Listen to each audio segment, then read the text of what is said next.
डुंगरीपाली RMC ठारे निखिल ओडिया भूलिया समाज एक बैठक राज्य सभापति वैषम्यायन मेहेर अध्यक्षतार अनुष्ठित होइतिला। एथिरे राज्य कोर कमिटी सदस्य जोगदे निखिल ओडिया युव मोर्चा गठन करथिले। डुंगरीपाली आयोजित बैठक में निखिल ओडिया भूलिया मेहेर समाज कार्यकारी सभापति सुरेंद्र मोहन मेहेर, राज्य साधारण संपादक रमाकांत मेहेर, कार्यकारी संपादक बिशप प्रसाद मेहेर सहित गुरुबारी मेहेर,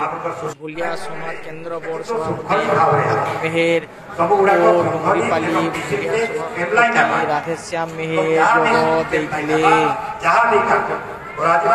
निखिल ओडिशार तार मार्गदर्शन में निखिल ओडिशा भूलिया समाज गाइडलाइन में आपण समस्त कार्यक्रम करबे। जे माने जिला कमिटी दायित्व में रहबे से माने जिला कमिटी जेन पैरेंट बॉडी अछि हमर युवामत गुड़ाक जे मन अछि से माने स्थानीय सभापति जे जिला सभापति रहबे केंद्र सभापति रहबे तांको पूरे समांतराल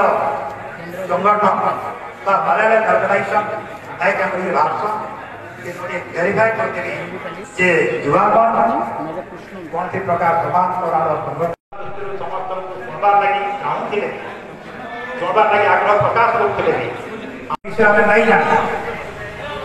आपण जे मनोवित करना नहीं आने देखलो